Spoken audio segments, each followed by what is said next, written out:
Hi friends, PMG के मस्ती में आप सभी का स्वागत है। मैं आपके सामने हिंदी से संबंधित महत्वपूर्ण प्रश्न लेके आया हूं जो सभी प्रतियोगी परीक्षाओं को नस्ते नाबूद कर देगा। तो इस वीडियो को अंत तक जरूर देखिएगा क्योंकि बहुत ही महत्वपूर्ण क्वेश्चन लेके आया हूं जो किसी न किसी प्रतियोगी परीक्षाओं में 1 या 2 क्वेश्चन जरूर आए हैं।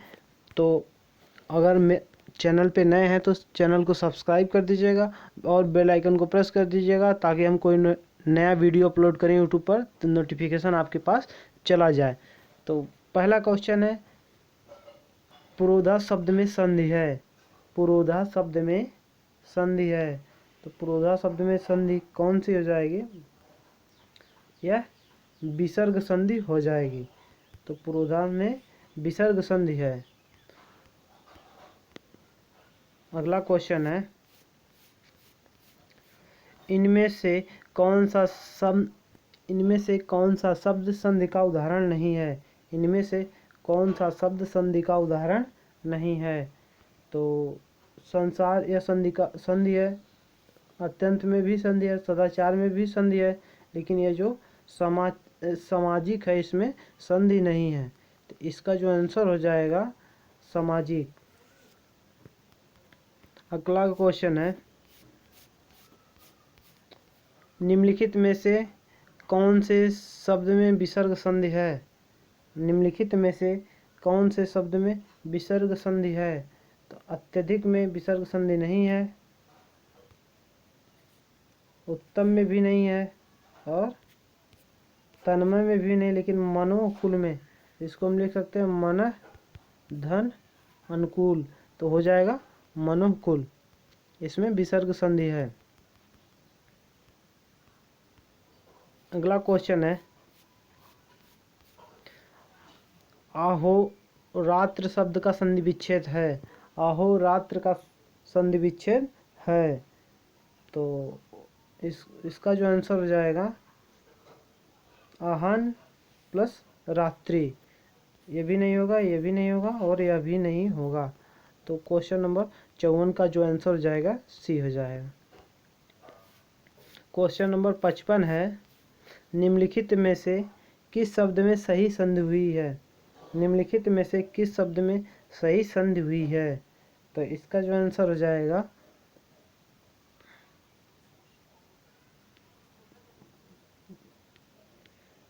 यह स्वापलक्षण, इसमें सही नहीं है। महाधन ऋषि ये भी सही नहीं है। गति धन औरत गत्य औरत इसमें भी नहीं है, लेकिन मत धन एक मत एक इसमें सही संधि है। तो इसका जो 55 का आंसर डी हो जाएगा। क्वेश्चन नंबर 56 है, निम्नलिखित में से कौन सा व्यंजन संधि का उदाहरण है? निम्नलिखित में से कौन सा व्यंजन संधि का उदाहरण है? तो व्यंजन संधि का उदाहरण है स्वागत हो नहीं सकता है, यह सरोवर भी नहीं, सरोज भी नहीं, यह आपका उच्छ्वास यह विसर्ग व्यंजन संधि है। क्वेश्चन नंबर अगला है 57, इनमें से सही संधि विच्छेद का उदाहरण है। इनमें से सही संधि विच्छेद का उदाहरण है।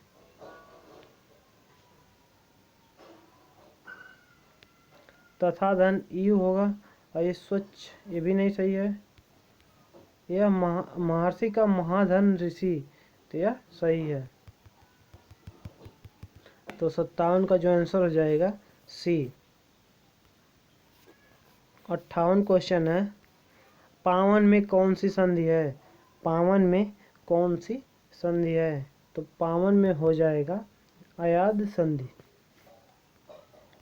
क्वेश्चन नंबर अगला है 59, विपजाल में कौन सी संधि है? विपजाल में कौन सी संधि है? तो विपजाल में व्यंजन संधि है। क्वेश्चन नंबर 60 है, प्रत्युपकार में कौन सी संधि है? प्रत्युपकार में कौन सी संधि है? तो यह जो हो जाएगा यह यण है, यण संधि। तो इसमें प्रत्युपकार में कौन सी संधि हो जाएगा? यण संधि हो जाएगा। यण संधि का लक्षण है ता या तो होगा बीच में या तो या होगा। क्वेश्चन नंबर 61 है, नयन में कौन सी संधि है? नयन में कौन सी संधि है? तो नयन में अयादि संधि है। अगला क्वेश्चन है 62, धनुष्टकार में कौन सी संधि है? धनुष्टकार में कौन सी संधि है? तो धनुष्टकार में विसर्ग संधि है, क्योंकि धनु धन अष्टकार, तो इसमें विसर्ग संधि है। क्वेश्चन नंबर 63 है, परस्पर में कौन सी संधि है? क्वेश्चन नंबर 63, परस्पर में कौन सी संधि है? तो इसमें भी विसर्ग संधि है। अगला क्वेश्चन है 64, ग्रीस में कौन सी संधि है?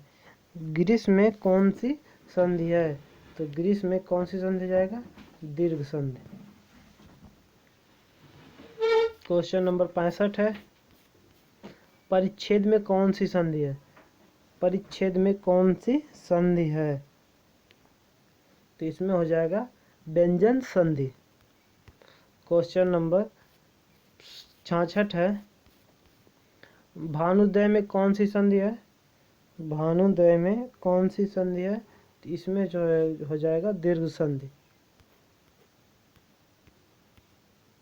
क्वेश्चन नंबर 67 है, अनुष्ठान का संधि विच्छेद होगा। अनुष्ठान का संधि विच्छेद होगा, तो इसका जो हो जाएगा आंसर अनुधन स्थान अनुष्ठान हो जाएगा। क्वेश्चन नंबर 68 है, वृद्धि संधि का उदाहरण नहीं है। वृद्धि संधि का उदाहरण नहीं है, तो 68 का हो जाएगा आंसर वृद्धि संधि का उदाहरण नहीं है। एक है, जलौध भी है, महोध भी। वृद्धि संधि में क्या होता है कि इसमें मात्रा जो होती है डबल होती है। जैसे महाओध पे यह औध की मात्रा जो है औ की मात्रा बड़ी मात्रा है, इसलिए जो अभ्यागत है, अभ्यागत में वृद्धि संधि नहीं है। क्वेश्चन नंबर 69, साध्वाचरण का संधि विच्छेद होगा। साध्वाचरण का संधि विच्छेद होगा, तो इसका जो आंसर हो जाएगा साधु धन आचरण।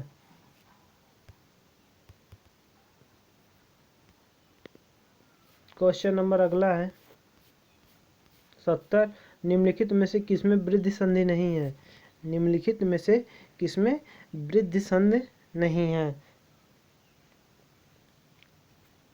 तो निम्नलिखित में से किसमें वृद्धि संधि नहीं है?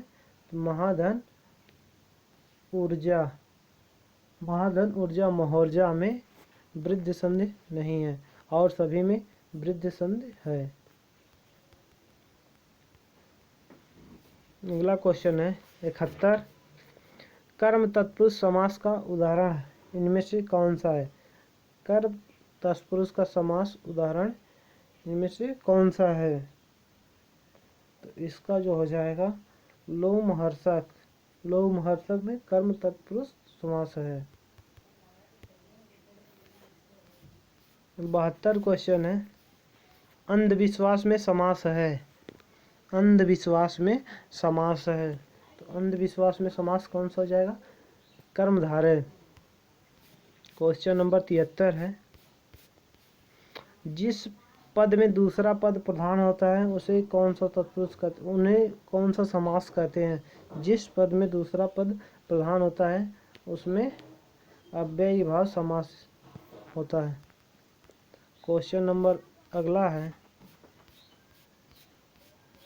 राज्यसभा शब्द में कौन सा समास है? राज्यसभा शब्द में कौन सा समास है? तो इसमें जो आंसर हो जाएगा तत्पुरुष समास राज्यसभा में है। 75 है, इनमें से कौन सा सामाजिक पद नहीं है? इनमें से कौन सा सामाजिक पद नहीं है? तो यह शारीरिक जो है सामाजिक पद नहीं है। अगला क्वेश्चन है यथाशक्ति समस्त पद का समास विग्रह होगा। यथाशक्ति मतलब शक्ति के अनुसार।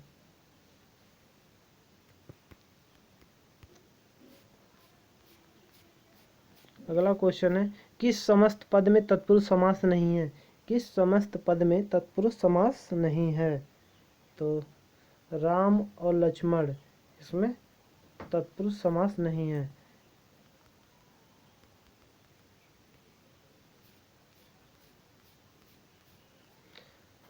समास के कितने भेद होते हैं।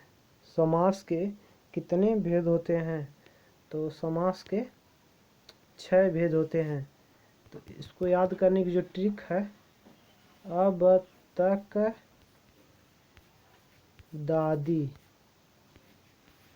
अव्ययीभाव समास, बहुब्रीहि, तत्पुरुष, कर्मधारय, द्वंद्व और द्विगु। अब तक दादी मतलब अब तक दादी जिंदा हैं, इसके ट्रिक बना सकते हैं। तो आ से हो जाएगा अव्ययी, बा से बहुब्रीहि, ता से तत्पुरुष, का से कर्मधारय, दा से द्वंद्व हो जाएगा और दा से द्विगु भी हो जाएगा। तो समास के 6 भेद होते हैं। अगला क्वेश्चन है किस शब्द में तत्पुरुष समास है। किस शब्द में तत्पुरुष समास है। तो किसमें है। महादेव में नहीं है, पंचवटी में भी नहीं है, ग्रंथ रत्न में भी नहीं, लेकिन गृहघात में है। तो गृहघात में तत्पुरुष समास है। क्वेश्चन नंबर 80 है नास्तिक में से कौन सा समास है। नास्तिक में कौन सा समास है। तो नास्तिक में कौन सा समास है।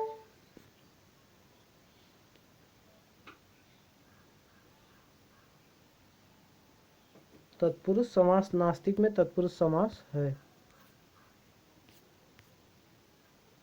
क्वेश्चन नंबर 81 है किस शब्द में कर्मधारय समास है। किस शब्द में कर्मधारय समास है। तो दुश्चरित में है, रणवीर में नहीं है, विचार मग्न में नहीं है, सिर दर्द में भी नहीं है। तो कौन सा इसका आंसर जाएगा बी, दुश्चरित। 81 के बाद 82 क्वेश्चन है अंधकूप में कौन सा समास है।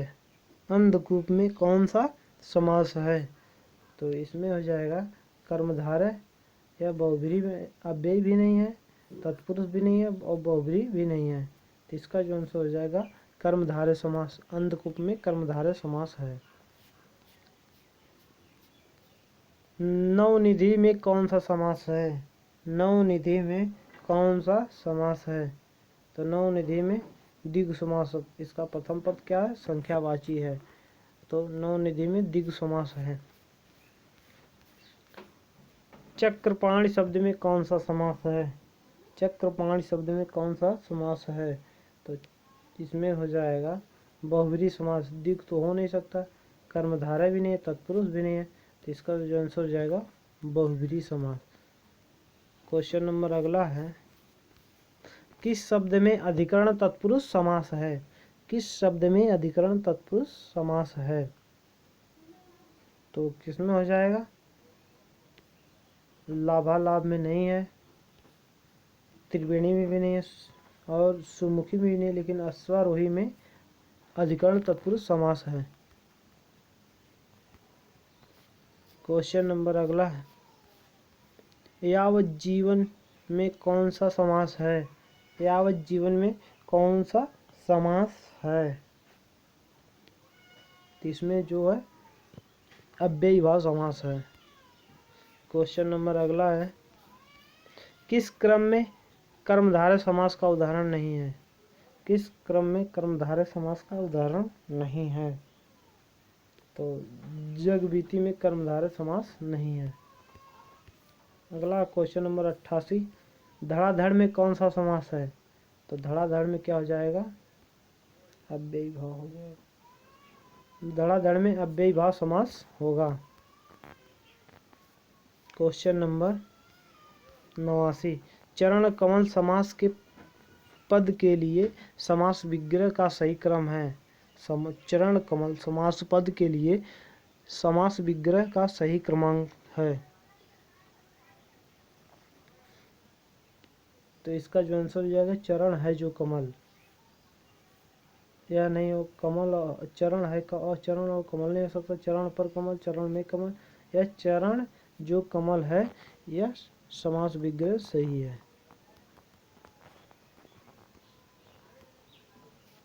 क्वेश्चन नंबर अगला है, किस क्रमांक में तत्पुरुष समास है? किस क्रमांक में तत्पुरुष समास है? तो इसका जो आंसर हो जाएगा शिवार्पण, शिवार्पण में तत्पुरुष समास है। क्वेश्चन नंबर अगला है, इनमें से कौन सा शब्द कारक परसर्ग के साथ प्रयुक्त होने पर ही बहुवचन में बदलता है? यहाँ में एक जगह क्या होना चाहिए, बहुवचन के रूप में बदलता है। तो इसका जो आंसर हो जाएगा बालक। अगला क्वेश्चन है, अपादान कारक के लिए सही क्रमांक है। अपादान कारक के लिए सही क्रमांक है, तो इसमें हो जाएगा बहुसांस से ले जाती है। अगला क्वेश्चन है, राजा सेवक को कंबल देता है, वाक्य में रेखांकित शब्द के लिए कारक का सही क्रमांक है। राजा सेवक को कंबल देता है, तो इसमें हो जाएगा संप्रदान कारक। क्वेश्चन नंबर अगला है, झगड़ा मेरे और उनके मध्य में था में कौन सा कारक है? झगड़ा मेरे और उनके मध्य में था में कौन सा समास है? इसका जो हो जाएगा आंसर अधिकरण कारक, अधिकरण कारक है। अगला क्वेश्चन है, गरीबों के निमित्त धन इकट्ठा करो में कौन सा कारक है? गरीबों के निमित्त धन इकट्ठा करो में कौन सा कारक है? तो इसमें हो जाएगा संप्रदान कारक। क्वेश्चन नंबर अगला है, माँ बच्चे को दूध पिला रही है में कौन सा कारक है? माँ बच्चे को दूध पिला रही है में कौन सा कारक है? तो इसमें कर्म कारक हो जाएगा। अगला क्वेश्चन है, किस क्रम में संप्रदान कारक है? किस क्रम में संप्रदान कारक है? तो किस में हो जाएगा, गरीब के निमित्त वस्त्र दान करो, तो इसमें संप्रदान कारक है। अगला क्वेश्चन है, वीरों ने देश के हेतु बलिदान दे दिया में कौन सा कारक है? वीरों ने देश के हेतु बलिदान दे दिया में कौन सा कारक है?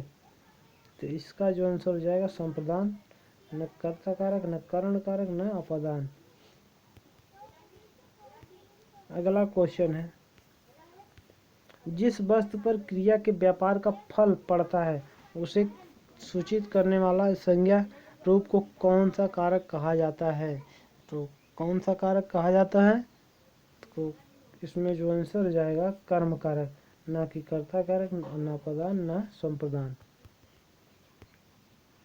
अगला क्वेश्चन है, देवेंद्र मैदान में खेल रहा है, तो पंक्ति में कौन सा कारक है? देवेंद्र मैदान में खेल रहा है, कौन सा कारक इसमें? अधिकरण कारक है। क्वेश्चन नंबर अगला है, रेखांकित का कारक बताइए, मेढक को पत्थर से मत मारो। मेढक को पत्थर से मत मारो, तो इसमें करण कारक है। दोस्तों, अगर वीडियो अच्छा लगा तो लाइक शेयर सब्सक्राइब कर दीजिएगा।